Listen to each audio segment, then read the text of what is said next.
Frères en Christ, bonjour une fois de plus, j'espère que vous allez bien par la grâce de Dieu et bienvenue dans notre rubrique intitulée « Droit au but ». Donc nous allons droit au but par rapport aux questions et perplexités ou doutes qu'ont certains de nos auditeurs ou des frères en Christ à qui arrive la parole de Dieu. Donc, et la perplexité que nous avons reçue est en rapport avec la vision adventiste du salut. Il y a des personnes qui ont dit l'enseignement adventiste, surtout en rapport avec le sanctuaire, ne rend pas la personne sûre de son salut. Ils ont cité 1 Jean chapitre 1 verset 7 qui dit « Mais si nous marchons dans la lumière, comme il est lui-même dans la lumière, nous sommes mutuellement en communion et le sang de Jésus, son Fils, nous purifie de tout péché. » Donc, ils disent que les adventistes disent que quand quelqu'un pêche, son sang, il n'est pas vraiment purifié. Parce que son sang est obligé de... Son péché, autant pour moi, est obligé d'aller dans le sanctuaire céleste et Jésus-Christ doit le purifier par la suite et à la fin avec la purification du sanctuaire. Et il cite aussi un autre texte dans Actes chapitre 3, verset 19, où nous pouvons lire « Repentez-vous donc et convertissez-vous pour que vos péchés soient effacés. » Donc, il cite ces versets pour dire, vous voyez, quand vous confessez vos péchés sont directement effacés et vous n'avez pas besoin d'attendre que Jésus-Christ puisse purifier le sanctuaire céleste. Donc, disons qu'il y a une grande incompréhension dans ce qui est dit par rapport à ces accusations.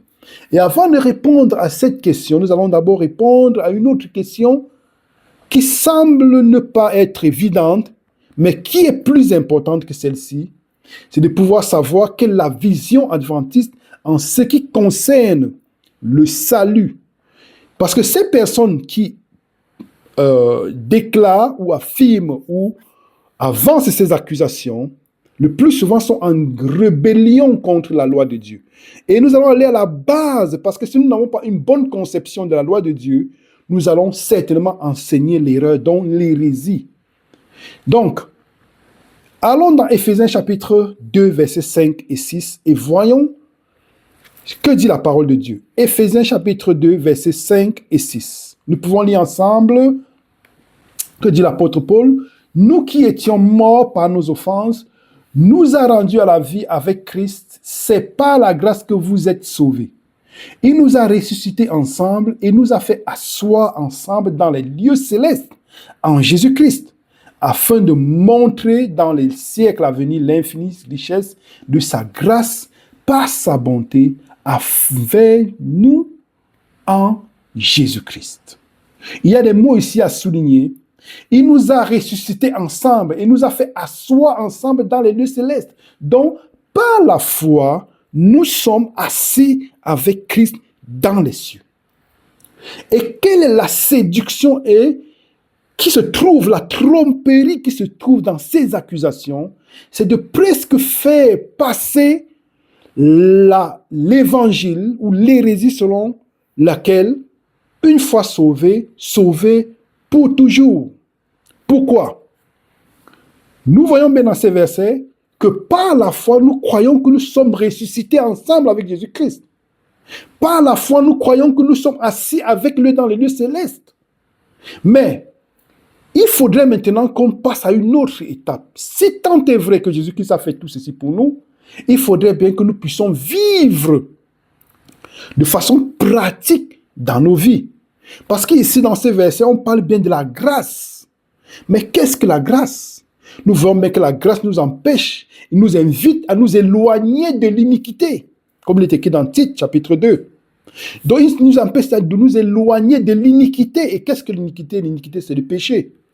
Et qu'est-ce que la grâce? Si nous appliquons, si nous pouvons utiliser une illustration quotidienne, imaginons quelqu'un ou un oncle à nous, ou un ami à nous, va dans une boutique, il achète une paire de chaussures, il ne la prend pas encore la paire de chaussures avec lui, mais quand il achète la paire de chaussures, il paye. Il paye, il peut payer 50 euros, 100 euros, 200 euros, ça dépend du prix à payer. Il a déjà payé la chaussure. Et pour être sûr que nous puissions ne pas être déçus par la chaussure, qu'est-ce qu'il fait? Ou bien par la pointure qu'il a choisie, il nous dit, alors frère, j'ai payé cette chaussure pour toi, j'ai déjà payé le prix, mais il faudrait que tu ailles dans cette boutique, que tu mesures la chaussure, et si elle est à ton goût, tu peux la prendre. Mais tant que nous n'avons pas fait le pas d'aller dans cette boutique-là et de pouvoir prendre la chaussure potentiellement est la nôtre parce qu'elle a été payée.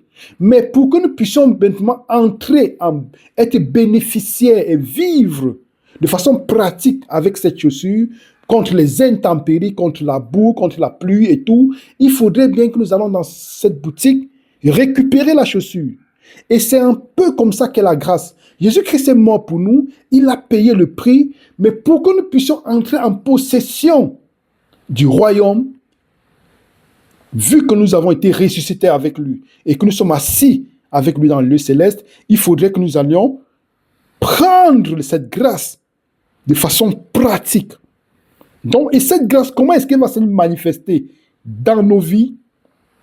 Ceci nous amène à une autre question fondamentale, de répondre qu'est-ce qui est le plus important pour nous?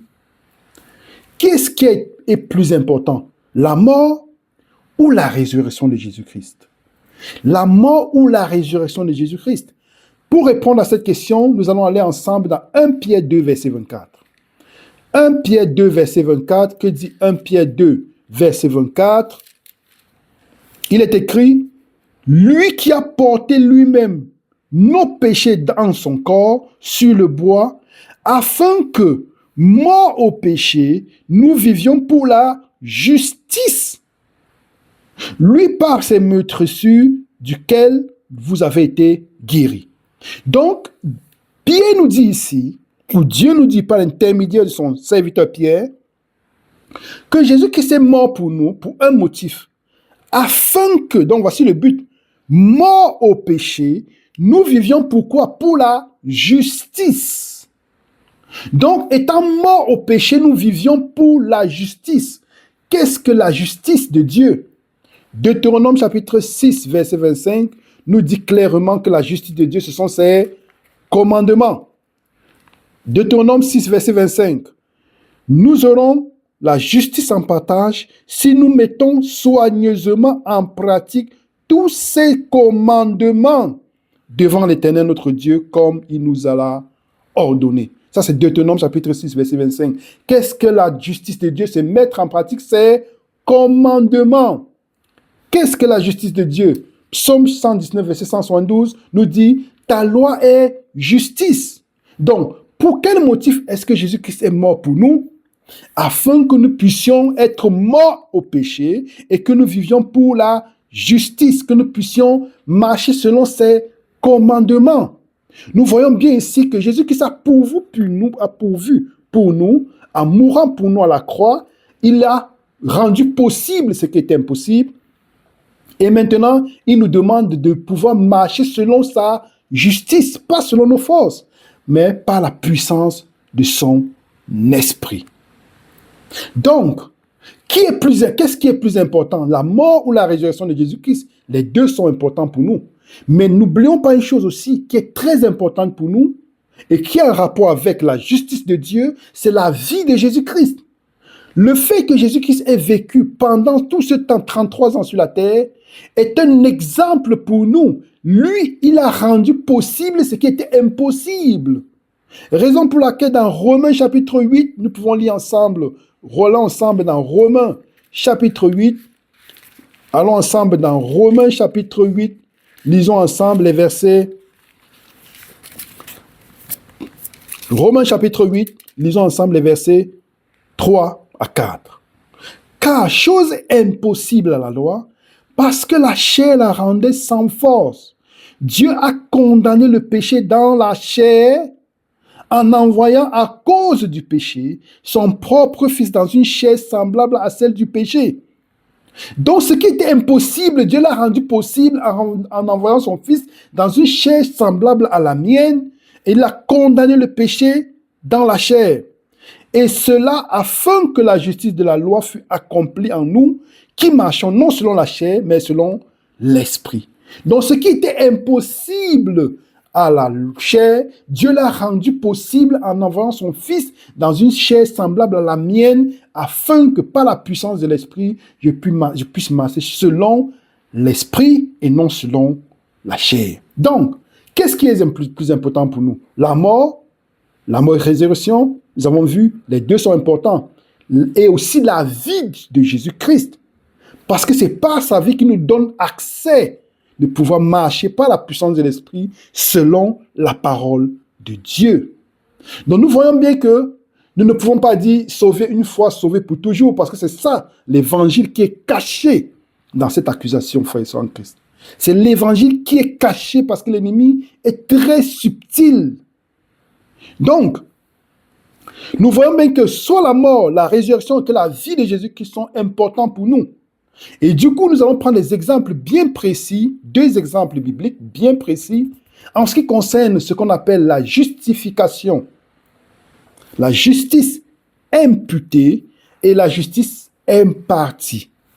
La justice imputée, c'est celle dont nous recevons, dont Jésus-Christ nous fait don, quand il meurt pour nous à la croix. Mais la justice impartie, c'est maintenant notre vie, cette vie de sanctification et de croissance dans cette justice déjà obtenue dans le parvis, pour ceux qui connaissent ce que c'est que le sanctuaire. Donc, nous allons aller ensemble dans Zacharie chapitre 3 et nous allons voir les deux justices bien citées. Zacharie chapitre 3. Ici se trouve Josué. Nous voyons au verset 2. L'Éternel dit à Satan, à partir du verset 1, lisons à partir du verset 1 au verset 4. Il me fit voir Josué, le souverain sacrificateur, debout devant l'ange de l'Éternel, et Satan qui se tenait à sa droite pour l'accuser. L'Éternel dit à Satan, que l'Éternel te réprime, Satan, que l'Éternel te réprime, lui qui a choisi Jérusalem, n'est-ce pas là un tison arraché du feu? Or, Josué était couvert de vêtements sales, et il se tenait debout devant l'ange. Verset 4. L'ange prenant la parole dit à ceux qui étaient devant lui, ôtez-lui les vêtements sales. Puis il dit à Josué, vois, je t'enlève ton iniquité et je te revêts d'habits de fête. Donc voyons comment cette justice est imputée. Jésus-Christ meurt pour nous, il est ressuscité avec nous, nous sommes ressuscités avec lui, nous sommes assis avec lui dans les lieux célestes. Il nous a revêtus de ses habits de fête. Mais il faudrait maintenant que nous puissions vivre en harmonie avec ces habits de fête. Sinon nous pourrons perdre la grâce. Donc ça c'est la justice imputée. Il donne à Josué ses habits de fête. Mais remarquons une chose. Au verset 6 et 7, il dit, l'ange de l'Éternel dit à Josué cette déclaration. Ainsi parle l'Éternel des armées. Si tu marches dans mes voies, et si tu observes mes ordres, tu jugeras ma maison et tu garderas mes parvis, et je te donnerai libre accès parmi ceux qui sont ici. Ça, c'est la justice impartie. Donc, si, bien que nous avons reçu ce grand don, la grâce par Dieu, par le mérite de Jésus-Christ, il faudrait maintenant que, comme Josué, après avoir reçu cet habit, nous puissions maintenant marcher en harmonie avec la volonté de Dieu. Il dit bien, si tu marches dans mes voies et si tu observes mes commandements, tu jugeras. Tu auras accès à pouvoir juger. Tu pourras accès à la deuxième phase de jugement qui se trouve dans 1 Corinthiens chapitre 6, versets 2 à 3. Ne savez-vous pas que vous jugerez le monde? Ne savez-vous pas que vous jugerez des anges? Pour pouvoir avoir accès à ça, il faudrait bien que nous puissions marcher selon les commandements de Dieu. Nous voyons bien ici une justice imputée, dont n'a pas de mérite, Jésus-Christ nous donne, et aussi cette impartie, mais les deux vont ensemble parce que les deux sont toujours l'œuvre du Saint-Esprit dans nos vies. Nous n'avons aucun mérite. Et nous voyons dans Romains chapitre 3, Romains chapitre 2, autant pour moi, Romains chapitre 2, verset 13, il est écrit, ce ne sont pas ceux qui disent, qui écoutent la loi de Dieu, qui sont justes devant Dieu, mais ceux qui la mettent en pratique. Après avoir élucidé ce point, qu'on ne peut pas être jugé une fois, non, sauvé une fois et sauvé pour toujours, nous revenons à l'accusation qui a été portée. L'accusation, c'était quoi? Les Adventistes du 7e jour disent, en citant Jean 1, verset 7, ils disent qu'on n'a pas directement purifié par nos péchés. Ça veut dire, c'est ne pas avoir une connaissance du sanctuaire. Parce que qu'est-ce qui se passait dans le sanctuaire? Nous allons le voir. Nous l'avons vu d'ailleurs plusieurs fois dans nos études, dans Lévitique chapitre 3, Lévitique chapitre 4, autant pour moi, nous voyons comment est-ce que quand quelqu'un avait péché, a commis un péché involontaire, il apportait le sacrifice, il confessait ses péchés sur le sacrifice. Et le sang était porté dans le sanctuaire. Donc quand il confessait ses péchés, il rentrait chez lui étant justifié. Et comme il était déjà justifié, il fallait qu'il marche maintenant en harmonie avec la parole de Dieu, après avoir reçu la justification, cette justice imputée. Donc, une fois qu'il avait confessé ses péchés, il rentrait pur.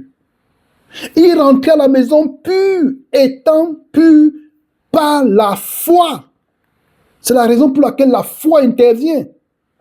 Et l'agneau recevait les impuretés de façon symbolique du pécheur. Mais ces péchés devaient être déposés sur le sacrifice. Donc, nous voyons bien que si nous lisons bien la lumière du sanctuaire, sans être des rebelles, nous comprenons bien que ce soit dans Actes chapitre 2, verset 19, où nos péchés sont effacés, ils sont pardonnés, que dans Jean chapitre 1, verset 7, où nos péchés sont purifiés, nous comprenons bien que ce n'est pas la foi.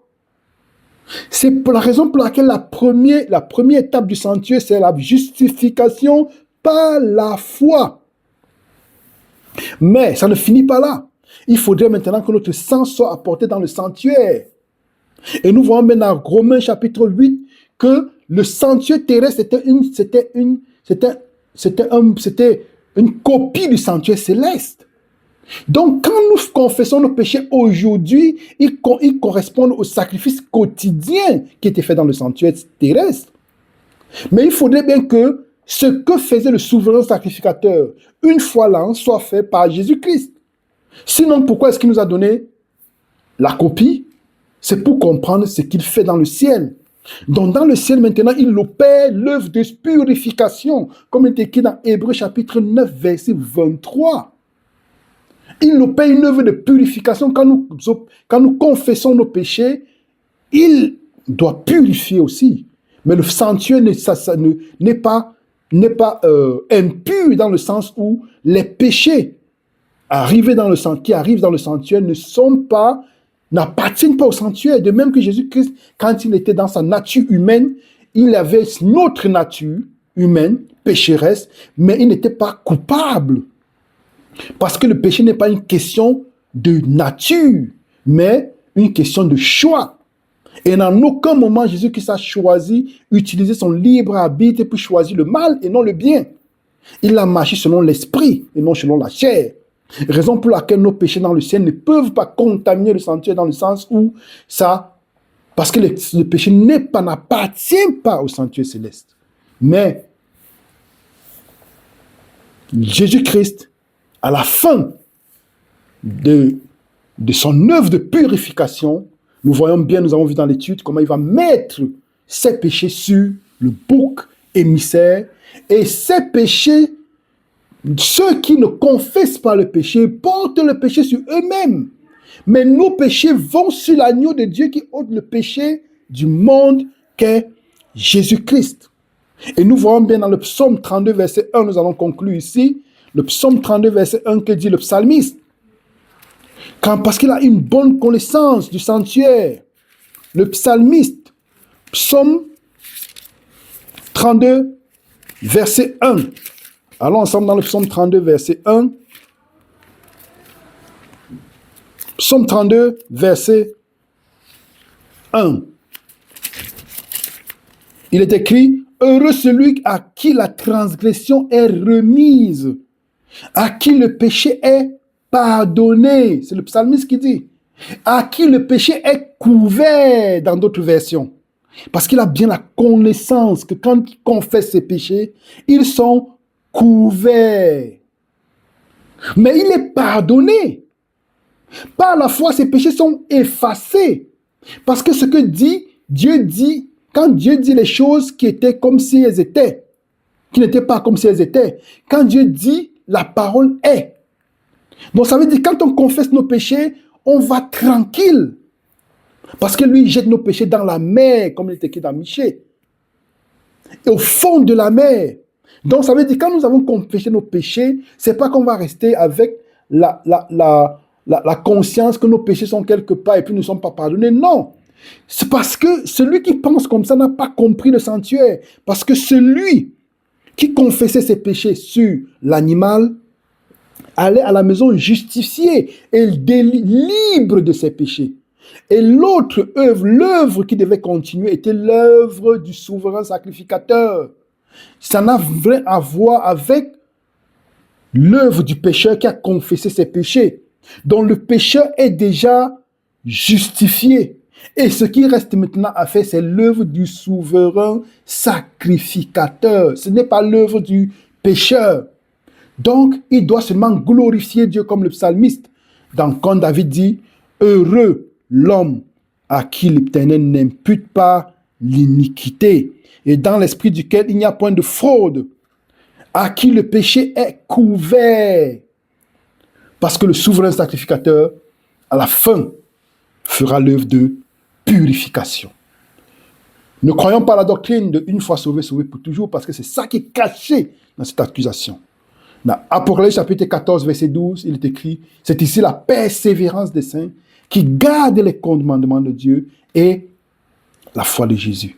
C'est la persévérance. On ne peut pas persévérer dans la foi s'il n'y a pas au préalable le fait que notre salut peut être perdu. Même Paul aussi va le dire. Quand il va dire, j'espère que vous n'avez pas reçu la grâce pour rien. Parce qu'il est possible de perdre la grâce. Mais en Jésus-Christ, par la foi, nous savons que nous avons le salut. Mais nous devons aussi, par la foi, marcher selon la parole de Dieu, afin que cette justice que nous avons eue puisse s'appliquer de façon pratique dans nos vies par la sanctification qui est la croissance. Pas dans le péché, mais dans la connaissance de notre Dieu.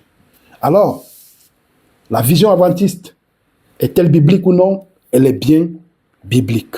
Donc, que l'Éternel vous bénisse et nous bénisse afin que nous puissions être bien enracinés dans la parole de Dieu, en Jésus-Christ, notre Seigneur et Sauveur.